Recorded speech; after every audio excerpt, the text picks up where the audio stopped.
Today we have a great story of getting revenge on a bully. We'll get into that in a bit, but first, I get to watch the company I worked for crumble without me, and it's glorious. Context: I've been working in IT my whole working life. Several years ago, I was approached by someone who owns a small private college and offered a job. I had several years of IT experience by that time, mostly working at colleges in the area. I accepted the job. There, I was the only IT. There was no IT department, just me. The internet was laughable, something like 100 megabits per second for the whole school. They were trying to expand and get approval for a new program, so I took on the daunting task of getting the school up to date. They were simultaneously working to move to online tests and homework. Everything was on paper when I started there, so I moved very fast to do this. I also assisted with providing whatever paperwork, spreadsheets, schedules, etc. the school needed to get their new program approval finalized. Once that was all done, I continued to work as the only IT on campus. Then my boss asked me to work in admissions in addition to my own department to take applications for the new program they got.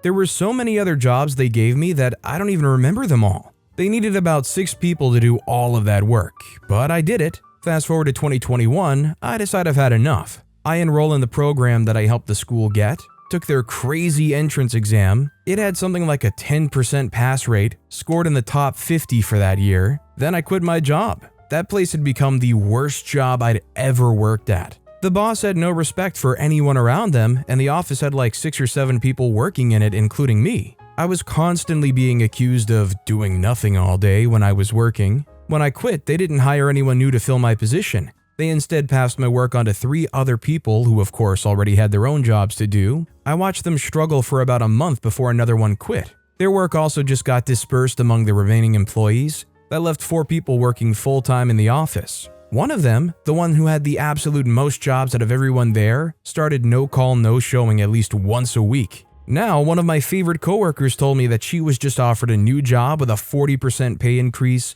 benefits. Did I mention this job I had didn't offer benefits? And room to grow. She's leaving in August, so that leaves 3 workers. And the guy that started no-showing has already informed the boss that he won't be working there anymore after this year is over. So that leaves 2 employees, one of them is part-time. I feel bad for taking joy in this, but something feels good about watching everyone get fed up with the garbage management there at the same time. I just think if there's garbage management, it's gonna crumble regardless. And if there's nothing to be done to address the garbage management, I mean, who's going to get underpaid and continue fighting for people who don't even treat them well? Also, hi, I'm Steven, and if you guys enjoy awesome stories of revenge, why not hit those like and subscribe buttons down below? That said, our next story is Fake the Stuck Paperclip. I used to work for an office as their collection boy, being sent out up to 8 times a day to collect various things. Generally, when they got the call, I'd be sent out immediately, but I realized one member of the team had started holding back, ensuring I'd have to finish late, particularly if I'd mentioned I had plans that evening. This team member was also in charge of office stationery and equipment, which gave me an idea. I photocopied a paperclip 500 times, moving it around occasionally, on both A4 and A3, and then put the sheets back into their photocopier's blank paper reservoirs, mixed in amongst some blank sheets. They got an engineer out 3 times to take the machine apart to find the rogue paperclip that was appearing on their documents before they realized. Honestly, that's a hilarious form of revenge. And it's surprisingly so stealthy that it probably would go on for quite a while before they notice, why are these darn paperclips popping up? Are they somehow getting scanned? There's nothing in the scanner. Our next story is, I found a Twitter troll's real identity and made him apologize. So this all started about a month ago. I'm quite an avid UFC fan and often comment and engage with posts on Twitter. I can't remember exactly what the post was now, but someone didn't take kindly to one of my comments about a fight. Because of this, he made it his personal mission to troll me. This kid's account was full of him spreading hate, and every media post was a screenshot of accounts that had blocked him with the caption, "Another one owned." I would usually block someone like this, but I'll be honest, I didn't want to give him the satisfaction. It got to the point where he was replying to every comment I made, and messaging me multiple times a day. I obviously ignored it, hoping it would go away, but it went on for 19 days straight. I counted prior to making this post. Cue petty revenge. I eventually replied and asked him if he had a problem with me, sent him his phone number. He didn't. After a week of me ignoring him, he sent me a phone number. I asked him to screenshot his phone ID to prove it was his real number. He did, and it was. I searched it on Google to find the area code. This wasn't enough, but luckily for me, he had sent his PayPal QR code to a celebrity to ask to be blessed. I used this QR code and tried to pay him some so I could find the name associated with this PayPal. Using this, I searched his name on Facebook and filtered the search for his area code. I found him. I knew this was him, as his cover photo was a picture of his dog, one he'd posted on Twitter. I told him I'd give him one last chance to apologize. He was still being horrible and racist. I'm a white guy, as you could see on my profile, but he kept calling me the N-word. I sent the screenshot of his and his mother's Facebook account. He had his account pretty open and had her as mother. His demeanor completely changed. He got scared and started profusely apologizing. I feel kind of bad for this now, but I told him I was going to be monitoring his account in the future and let anyone else know who he decides to troll his real identity. He begged me for forgiveness. I don't think it helps I threatened to find his address also. This is kind of for my own satisfaction, but after he blocked me, I screenshotted that and put it on my account with the same captions he did. As assumed, this guy was like 15 years old, so I guess you can say this is extra petty.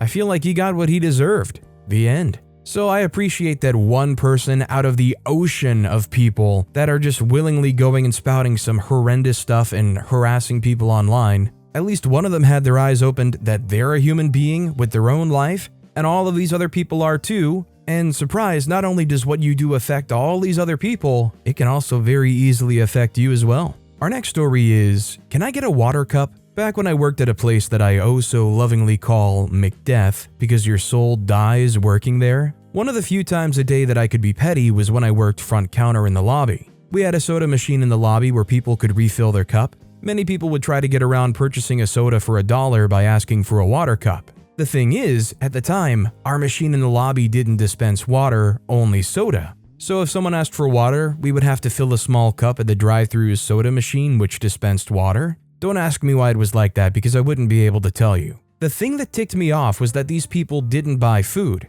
They simply would come into the place trying to steal soda that was literally $1.08 for a large after tax. So I would have to interrupt the drive-thru soda machine order to make a water cup for the customer, only for them to dump it out and get a free drink. The job already sucked, but this was merely a waste of everyone's time. Here's where the pettiness happens. We had a switch at the front counter that could turn off the soda machine in the lobby. So whenever someone asked for water, I would give it to them and watch as they beelined it to the soda machine. I'd watch them immediately dump the water out, and before they could get a drop of soda, click, the machine would magically be shut off. I'd watch as they would try a couple more times to get soda, then have the audacity to come back to the counter and complain that the machine was not working. I would just act stupid and say, in the customer service voice, "Oh, that's weird.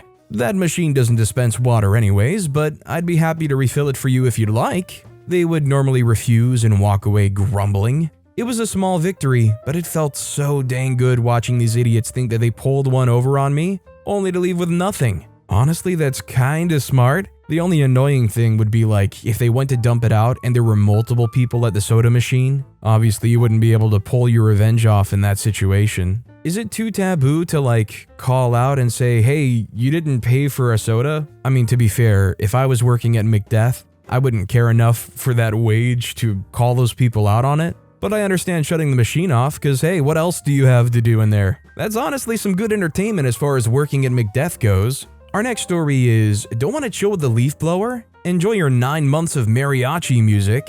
Background, my neighbor and I have never gotten along. She's generally just an unpleasant person.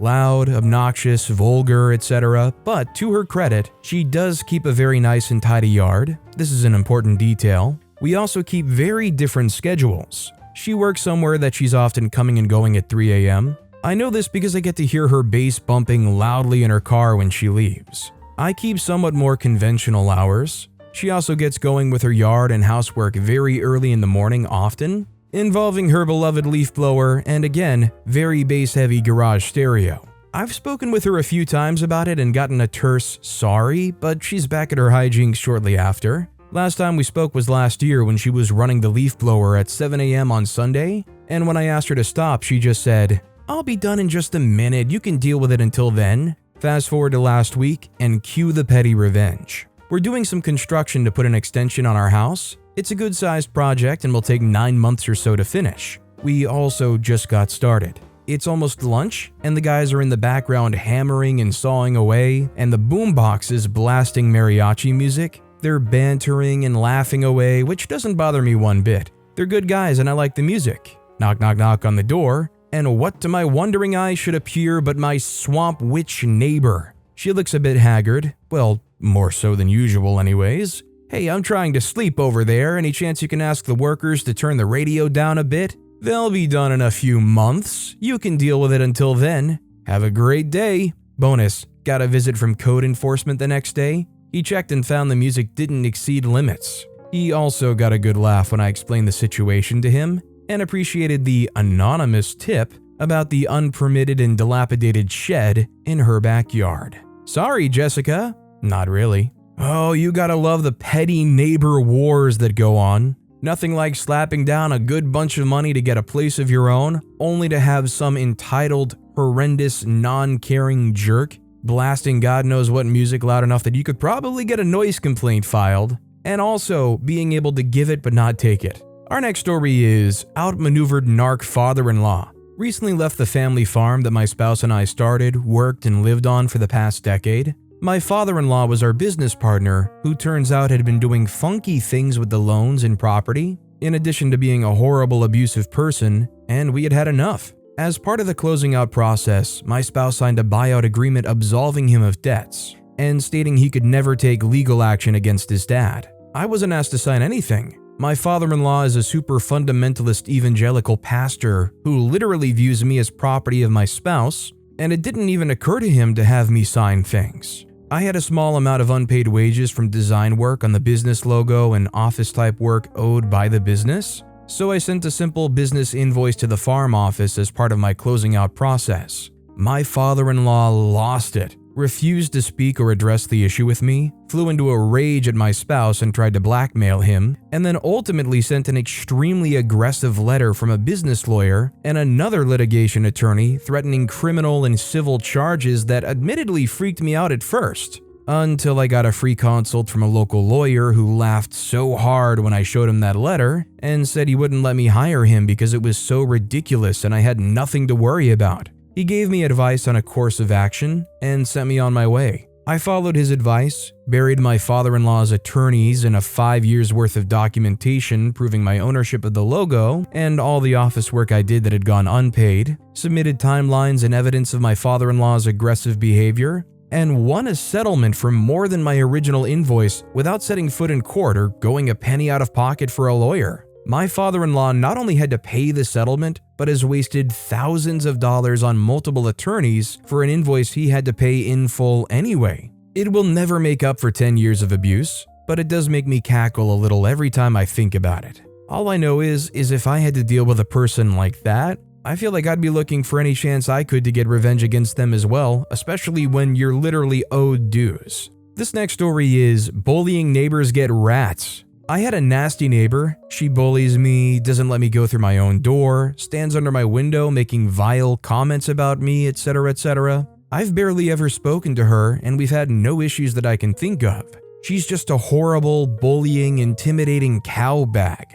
It's gotten to the point where I've had to hand in my notice on my flat. I can't deal with her anymore. So while I'm living out on my month's notice, I go out every night and lay a nice juicy fruit salad around her garden. It started off that I'd be satisfied with a freakish amount of birds and their poop all over her garden, but oh the joys. She now has the exterminator in to deal with a random rodent issue that's making her life miserable. I feel sorry for the rats, but yeah, can't summon up any sympathy for the vermin that lives there. Well, if the exterminator did their job, they'd take care of the very big rat first. Is that too far, going over the line there? This next story is, please stop stacking our drinks in the break room. Worked at a big tech company. One of our few perks was that management would keep our break room stocked with any soda we desired. A request list was made, and every Monday morning a truck arrived stocked full of every flavor we wanted. Keep us pumped full of caffeine and coffee. We were awake and productive. We heard this was going to end in 2 weeks.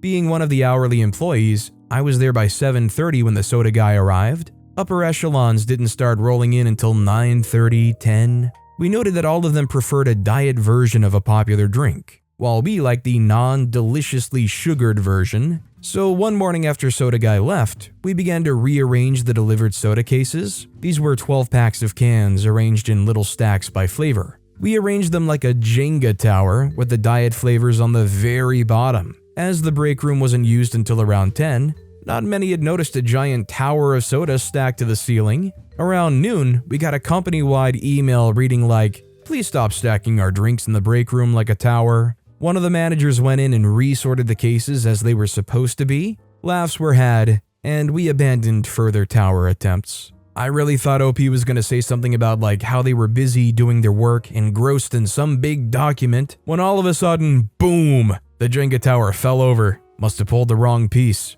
Our next story is, finally thought of a comeback in the moment. Back in the 80s, I was with the man I believed I loved, had 2 children with him. I had my suspicions that he may have cheated, but I generally shook it off and was sure he wouldn't cheat on me. I was 24, trusting, and obviously quite gullible. We had a regular babysitter while I was at work, and he was supposedly looking for a job. She also babysat on the few nights we would go out. I would generally be asleep before he got back from taking her home. One day, I get home from work, he's in the house with the babysitter, and I finally noticed that she was definitely pregnant with his child. Apparently, he cheated with a couple of regulars because, in his words, we didn't hook up often enough. Ow. Flash forward a couple of years, I lost weight, got in shape, looked fabulous, and had a new relationship with my farmer man. I was working in our hometown and there was a Canada Day celebration. A large group of us were under the big tent waiting for the fireworks when he walks up to me, tells me how beautiful I am now, and tries to make small talk.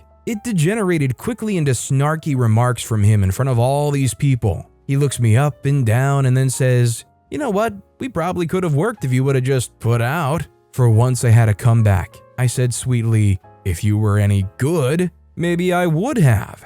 Half the tent full of people erupted into hoots and applause. Apparently this small town doesn't like him much. Felt so good. Note, been with my farmer man for 38 years now. I sure hope Farmer Man treats OP right. I mean, hey, they've been with him 38 years. Must have been treating them pretty well. Although, not gonna lie, I've heard a lot of people who say, "Oh, I've been with them for 30 plus years." And it seems like there's a comfort in being with them, but they're also kind of at odds in their own way. This next story is, revenge is a dish best served sparkly. I, 35-year-old female, have 4 brothers. T, 6 years older than me. R, 5 years older than me. M, 1 year younger, N, 11 years younger. This story is about R. I grew up with T and R. M and N are stepbrothers who came along later. As siblings do, T, R, and I constantly fought. It was mostly a them versus me type of thing. Once, when I was around 11, R did something that really ticked me off. I think he might have been trying to give me a swirly, but I really don't remember. Cue petty revenge. He always went out with his friends on Friday nights. This was back when going to the mall was the thing to do. I was quite a bit younger, so on this particular Friday night I was at home marinating in pettiness. As many little girls are, I was into arts and crafts and had a large supply of those cheap art kits. One of them came with glitter. It's a really long, unrelated story, but T and R's room was in the basement. The basement was unfinished, and my little craft area was down there too, so I did what any petty little sister would do. I dumped every last piece of glitter from my cheap art kits between R's sheets. He had just made his bed with fresh sheets earlier that afternoon. I carefully pulled the covers back up and made sure they looked undisturbed. R gets home rather late and says he's going to bed. His room is in the unfinished basement, so he has to turn the light off at the top of the basement stairs and then go down to his room to get in bed. He suspected nothing. The next morning, I'm waiting in the living room for him to come upstairs. Mom's in the kitchen making breakfast. He emerges, looking like he spent the entire night rolling around with a stripper, completely covered in glitter. It's everywhere, head to toe, and flaking off everywhere as he walked. When I heard him hollering in the bathroom, I realized he had finally realized what had happened. Mom, of course, runs over to see what's going on as R is coming out of the bathroom with a murderous look on his face. Mom sees him, stops, covers her mouth with her hand, and snorts. Her face is almost as red as R's, but she's trying not to laugh. As she was fighting to keep a smile off her face, she grounded me and I had to wash our sheets for him. He kept finding glitter on himself for the next week. Worth it. You already know that basement was beyond tainted. There is no getting rid of that glitter. In fact, there's probably no getting rid of that glitter off of the brother. Our next story is, apple doesn't fall far from the tree. Bit of a long story that's led to the improvement in multiple neighbors' lives in my street. My wife and I, engaged at the time, bought our first house in a less than reputable neighborhood because, well, it was all we could afford in the COVID housing boom and it was only 20 minutes from the city where we worked. Street was nice enough. Owning our own place also meant we put the effort in to actually get to know our neighbors and do the suburban lifestyle thing. Only real issue in the street was our direct next door neighbors. It was government housing or assisted housing, and she was a real piece of work. Turns out she was a bit of a dropout and would tell her under 10-year-old child, "It's okay if you get caught stealing from people's doorsteps. You're under 10. You won't get in trouble." This has been confirmed as something he would brag to the other children in the street. An attempt was made once, and thankfully one of our neighbor's friends caught him in the act and made sure our package got into our hands. Doubt he would have appreciated the thread count in those sheets we bought online anyway. It was at this time that we bought some Ring cameras for the front and back of the house. Fast forward a few months later, we've saved up and bought a brand new 3070 graphics card for my birthday. Our RP at the time was around $1,700. We arranged for my wife to work from home the day it was to be delivered, so no issues, right? You should pretty much know what happens next. Cue panicked phone call from my wife. She didn't even hear a knock at the door or anything, but the package is missing. I checked the video footage while excusing myself from work to come sort it out. The package never made it to the house in the first place. The driver, on seeing a light sprinkle of rain, asked a random child playing in the street if he lived there and could accept the package. Little brat obviously said yes, and then pretended to come into our house until the driver left, and then scarpered off with my brand new graphics card. Thing is, we have the footage of most of this. To cut a long story short, my wife attempted to ask the mother for our property back. It escalated to having to call the police, provide evidence, love those cameras, and receipt. During the handover, the police happened to mention that they couldn't charge the child due to his age, but his mom will be charged with handling stolen goods, though with her and her boyfriend's 6 outstanding warrants, it was apparently their least concern. Oh well. To cap it all off, we copped a bit of verbal abuse and implied threats afterwards, so we reported them for that and the thefts to the Housing Commission, and then ended up getting them moved out about an hour further out in one of the more remote commission housing areas. The entire street marveled at how much quieter and safer it was in the street after that. Oh, and bonus revenge, we also raised a complaint to the delivery company about the driver's behavior. Turns out he was already on probation for doing the same thing with same results from what the customer relations guy was telling me. I mean, I get it, it's not a glamorous job doing package delivery, and if it's raining or especially pouring, you hate to walk out there and have your brown or blue outfit completely soaked, but you kinda have to. It's so foolish to just ask a random kid on the street, "Hey, are you able to accept this package for that house over there?" Our next story is, I guess we're both losing some sleep to our respective tastes in music. I was staying in an older motel/motor inn. My room has one of those doors in the wall for adjoining rooms. The person next door was playing their music, some poppy stuff I don't listen to, so it sounds more like noise, just loud enough that I could hear it when the AC turned down. It was after midnight and I'd been up since 5 a.m. I had to put in earbuds to get to sleep. Yes, I could have knocked on the door and said something, but social anxiety and not knowing how they might react, like playing their music even louder. The next morning, I decided to wake him up with some Slipknot, Before I Forget, with my phone pressed against the crack of the adjoining door with the volume at 11 for a phone, while I was packing up to check out. I just feel like OP kind of lost the motel/motor inn lottery, ending up getting one of those rooms with one of the adjoining doors, but not only that, but getting one that's occupied by some music player that clearly has no idea that their music is too loud, or frankly just doesn't care. And Lord knows complaining to the motel staff is not going to do anything. This next story is, I got revenge on my bully. In school, I was relentlessly bullied. 2 girls in particular had it out for me. I was shy, loved to read, didn't do the popular stuff, so I was the perfect victim. They would literally torture me by holding me down in the staircase when we were alone and sticking pinboard pins into my arms, legs, and feet.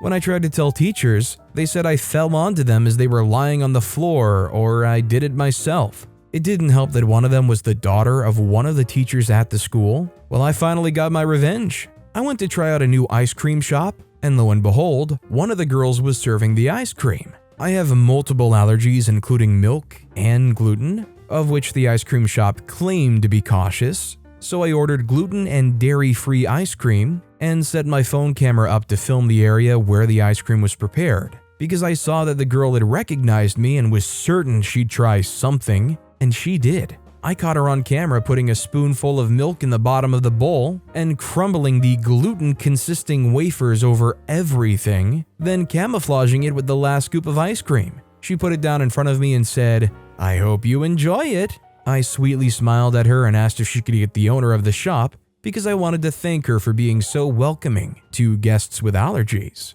You can guess what happened next. I showed the owner the video and told her that I'd like to press charges, because in my country it's considered a criminal offense called inflicting bodily harm to serve someone an allergen when you know the person is allergic. The bully will never work anywhere while she'll come in contact with food again, and she'll have this on her criminal record for years. Well, they're certainly not going to be able to move up in the working world very easily. When this happens and you're no longer allowed to be even near food, what cheapo job can you turn to? Walmart greeter? Our next story is, don't greet us, expect to wait. Pettiness to the max, but that's kind of what the sub is for. I work as a server in a restaurant which serves mainly business-related lunches and dinners. As it's located in a dense office district, we've posted a sign at the front door saying, "Please wait here and wait for our staff to help you," because we have a lot of reservations each day, and this helps us manage those reservations, assign you a table, and cancel any walk-ins if it gets too full. Some people, however, cannot read or do not give a freak. 90% of the time, there's at least one person or staff either looking at or close to the sign. Sometimes it happens that we're either on the other side of the building managing the cash register or doing something else, and we've had people just walk past the sign. You really can't miss it, and head towards the terrace to sit down. Some people also ignore our greetings and just head to a table. Our position on this? If you can't be bothered to wait until we help you or greet us back when we greet you on entry, you can expect to wait for a while because our staff will not be helping you anytime soon. Maybe after 15 or 20 minutes or so. Maybe that'll teach them to be a little nicer to server staff. Yes, the managers share the same sentiment and forbid us helping them when this happens. Now, I totally understand not wanting to help out people right away that cannot read the sign or understand, just exactly what's going on around them. But do they still help out the people that don't outright greet them but do wait at the sign or whatever? That's what I'm curious about, because OP very specifically said, if you don't greet us back when we greet you on entry, you're gonna wait a while. And with my social anxiety having butt, that sounds like trash to me. Our next story is, former classmate told me she hates me and my sister was my bodyguard. I was born with physical and mental disabilities and emotional sensitivity. Present years, my sister Valerie and I were visiting each other at our mom and stepdad's house. I told her about how Jennifer from my 6th grade gave me a very pretty crystal container with a unique design. The container and matching lid were both completely made of real crystal. I still have it. I wondered why she gave me such a valuable gift after we graduated from the 6th grade. A heart is my favorite geometric shape. Crystals are my favorite precious stones. My sister then proceeded to tell me something that makes sense about Jennifer's actions. Jennifer had apparently told me she hates me. I was sad and obviously cried. I'd apparently told my sister about it. Val said she went and stood right in front of Jennifer in recess. She demanded to know why Jennifer told me she hated me. She stayed in Jennifer's face. I was 13 years old in the 6th grade. Jennifer was 11 years old in the 6th grade. Val was 9 years old in the 5th grade. Val stayed in Jennifer's face, demanding to know why Jennifer said such a thing. She only left because the bell rang, signaling recess was over. Val said that was why Jennifer gave me such a gift. Wow. This doesn't have a vindictive thing to it, but I wanted to share it here since my sister defended me. I looked up the company to see if they still make things, since 1990 is a long time ago. It seems they still make things. I know their name because of the box the crystal container came in. Honestly, this is actually a really nice story because although they were a bully and although they did get confrontational, it wasn't like a violent thing. It was really something that seemed to touch this person and make them realize, wait, yeah, why am I bullying this person? I admit when I was a kid I could be a jerk sometimes, but there was definitely a point in my life where my brain kind of turned on and I realized, why should I be a jerk to anybody? I definitely talked to or was nice to the kids that traditionally most people would call weird or outcast, especially sadly because they had disabilities. I was never a big fan of treating people badly like that. What bothered me the most is when people treated them like they were plagued. Like anything they touched or anywhere they went or wherever they sat was like off limits, gross, and contaminated for no reason. But with that being said, that's all the time we have for today. Now, if you want to hear another absolutely crazy revenge story, check out that video on the left. Or if you missed my latest video, check out that video on the right. That said, I'll see you all next time with some more stories.